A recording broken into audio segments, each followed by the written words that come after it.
तो भाई लोग लकी भास्कर मूवी ओटीटी पे आ चुकी है और हम इस वीडियो में देखने वाले हैं कि हर्षा मेहरा मगधा बैंक 100 करोड़ का स्कैम कैसे किया और इस स्कैम के बारे में भास्कर को कैसे पता चला, और साथ ही साथ हम इस मूवी के एंडिंग को भी समझने वाले हैं। तो अगर तुम मूवी देखने की प्लानिंग कर रहे हो तो पहले तुम मूवी देख लेना, क्योंकि ये स्पॉइलर होने वाली है। तो चलो वीडियो शुरू करते हैं। तो हम मूवी के सेकंड हाफ से देखते हैं तो हम देखते हैं कि बैंक के रीजनल मैनेजर को पुलिस अरेस्ट करके ले जा रही है। अब इनको पुलिस इसलिए पकड़ के ले जाती है क्योंकि ये लोगों को लोन देते हैं, उस पर कमीशन कमाते हैं। अब इस घोटाले से मगधा बैंक की जो रेपुटेशन जो होती है वो खराब हो जाती है। अब इसलिए बैंक के चेयरमैन कुछ लोगों का यहाँ से ट्रांसफर करवा देते हैं और किसको किसी दूसरे पद पे पहुंचा देते हैं, और भास्कर को भी बैंक के चेयरमैन डायरेक्ट एजीएम के पद पर ला देते हैं और उनके ऊपर होते हैं ये जीएम। अब यहाँ बैंक के चेयरमैन भास्कर को जिम्मेदारियां देते हैं। वो कहते हैं कि हर्षा इस बैंक का एक इम्पोर्टेंट पार्ट है और उसका ख्याल रखेगा। अब अगले दिन हर्षा मेहरा का आदमी सूरज कटारी बैंक का बियर लेकर आता है भास्कर के पास। तो देखो यहाँ बियर क्या होता है। बियर बेसिकली बैंक रिसिप्ट होता है। जैसे हम और कंपनी बैंक से लोन लेते हैं उसी तरह बैंक भी एक दूसरे से लोन ले सकती है, लेकिन आरबीआई का रूल है कि बैंक आपस में लोन नहीं ले सकते।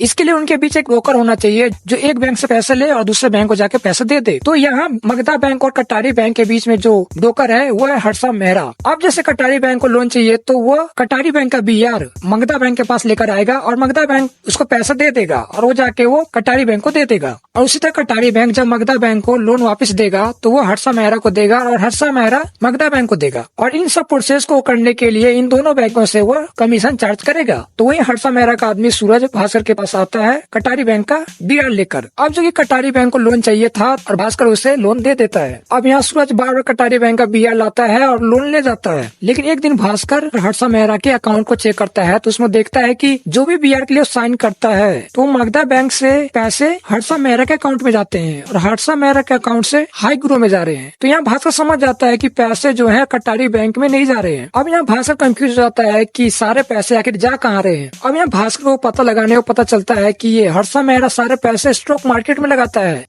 और भास्कर सोचा है कि बैंक से लोन लेकर स्टॉक मार्केट में लगाना ये इलीगल है, और इसलिए वो अपने चेयरमैन को बताने के लिए फोन करता है। लेकिन उसके अंदर भी एक लालच आती है, इसलिए वो चेयरमैन को नहीं पता था। वह सूरज से एक डील करता है और अपनी 2 शर्तें रखता है। वो कहता है कि जो भी वो बियर पे साइन करेगा उस पर वो 1% कैश लेगा, और कहता है कि जो भी वो शेयर बेचेंगे खरीदेंगे उसे वो एक दिन पहले बताएंगे। सूरज भी ये बात जानता था कि भास्कर के बियर पर साइन करने पर उससे पैसे मिल पाएंगे, और इसलिए इस डील को वो सूरज हाँ कह देता है। अब भास्कर जिस बियर को साइन करता था उस पर वो 1% लेने लग गया था, जिससे उसके पास अभी पैसे आने लग गए थे। लेकिन ये पैसा एक ब्लैक मनी था, इसलिए उसको अवॉइड करने के लिए वो अनवर से मिलता है। अब यहाँ भास्कर को अनवर का पता एंटोनी ने दिया था जब वो इंडिया में रहता था। अब यहाँ अनवर बताता है कि वो अपने पैसे से एक लॉटरी खरीद के उसका विनिंग पता कर सका है, जिससे क्या होंगे कि उसके पैसे टैक्स हट के उसके अकाउंट में आ जाएंगे। अब भास्कर ऐसे ही करता है, वो लोग को पैसे देकर लॉटरी का विनिंग पता कर लेता है और लॉटरी जीत जाता है और सारे पैसे अकाउंट में आ जाते हैं। अब सूरज भी बता दिया करता है कि किस शेयर को खरीदना है, किसको बेचना है, और भास्कर ऐसे ही करता है, जिससे अब वो शेयर मार्केट से भी काफी पैसे कमाने लग जाता है। देखो भास्कर को तो यहाँ यही लग रहा था कि जो भी कटारी बैंक को जितने पैसे चाहिए थे वो उसका बियर लेकर सूरज आता है और उस पर साइन कर देता है। और भास्कर को यही पता था कि इस पैसे को वो हर्षा मेहरा स्टॉक मार्केट में लगाता है और उस प्रॉफिट से कटारी बैंक को पैसा जितना चाहिए था उनको दे देता है। और कटारी बैंक जितना लोन ली होती है और उसको वापस करने के लिए बियर इशू करती है और सूरज से भिजवा देती है। यहाँ तक तो भास्कर को यही लगता था। लेकिन एक दिन कटारी बैंक के मैनेजर भास्कर के पास कुछ बैंक से रिलेटेड कुछ काम के लिए आए होते हैं और उसी बातों में बियर की बातें होने लग जाती है। अब भास्कर उन्हें बताता है कि उन्हीं के दिए गए बियर को सेटलमेंट कर रहा है, जो कि 90 करोड़ है। अब ये सुनकर कटारी बैंक के मैनेजर चौंक जाते हैं और वो कहते हैं 90 करोड़ तक की उन्होंने कोई बियर इशू की ही नहीं है। अब यहाँ भास्कर बताता है कि एक बियर 90 करोड़ की नहीं है, ये कोई 15 करोड़ की है, कोई 20 करोड़ की, कोई 25 करोड़ की। लेकिन कटारी मैनेजर बताते हैं कि उन्होंने तो मैक्सिमम 9 करोड़ का ही बियर इशू किया है। अब कटारी बैंक के मैनेजर उस बियर को देखते हैं और बताते हैं कि इस बियर को जो सिग्नेचर है वो मेरे है ही नहीं। अब उनको ये पता चलता है कि ये हर्षा मेहरा उनके साथ स्कैम कर चुका है। तो देखो यहाँ क्या हुआ है, सूरज जो भी कटारी बैंक लोन के नाम पर जो बियर भास्कर के पास लेकर आता था, जिसे भास्कर साइन करके बियर को एक्सेप्ट कर लेता था,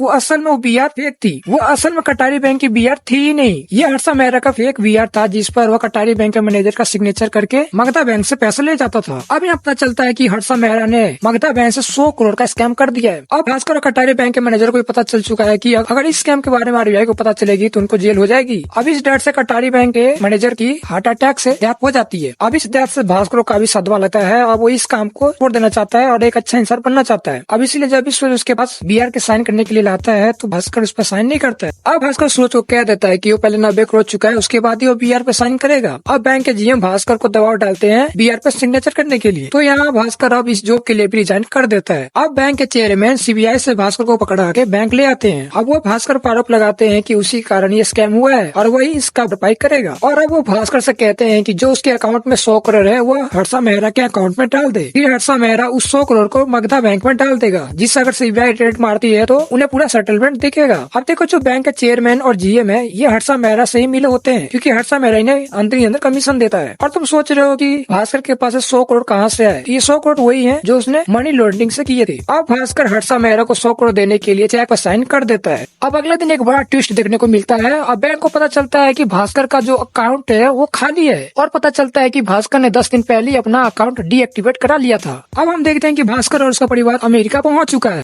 तो देखो यहाँ क्या हुआ, जब भास्कर को स्कैम के बारे में पता चला था तो उसे उसी समय पता चल गया था कि कभी ना कभी उसको आरबीआई और सीबीआई उसको पकड़ लेंगी। तो इसलिए उसने क्या किया कि अकाउंट के 100 करोड़ उसने निकाल लिए थे और अकाउंट डीएक्टिवेट करा दिया था। और उसका दोस्त एंटोनी जो कि अमेरिका में रहता था उससे बोलकर वहाँ एक रेस्टोरेंट खुदवा लेता है और ग्रीन कार्ड की मदद से वो वीजा भी बनवा लेता है। और भास्कर आरबीआई के पास जाकर इस स्कैम के बारे में खुद बता देता है और ये भी बता देता है कि उसके चेयरमैन और जीएम इस हर्षा मेहरा से मिले हुए हैं। उसके चेयरमैन और जीएम इस स्कैम में है, ये बात उसको उसी समय पता चल जाती है जब वो हर्षा मेहरा के अकाउंट को चेक कर रहा होता है। अब यहाँ आरबीआई वाले मगधा बैंक को छापा मार देते हैं और चेयरमैन और उसके जीएम पकड़े जाते हैं और पता चलता है कि अब हर्षा मेहरा भी पकड़ा गया है और भास्कर अमेरिका में अपना रेस्टोरेंट चला रहा है और अच्छी खासी जिंदगी अब जी रहा है। और यहाँ हो जाती है मूवी की एंडिंग। तो देखो अब तक तुमने नाम हर्षा मेहरा सुना, तो देखो ये हर्षद मेहरा को ही फोरशैडो करती है। तो भाई लोग ये रही मूवी की एंडिंग। तुम्हें एंडिंग कैसी लगी कमेंट में जो बताना। बाकी तुम्हें वीडियो पसंद आई हो तो लाइक करना और शेयर करना, चैनल पर नहीं तो सब्सक्राइब करके जाना। मिलते हैं अगले वीडियो में, बाय बाय।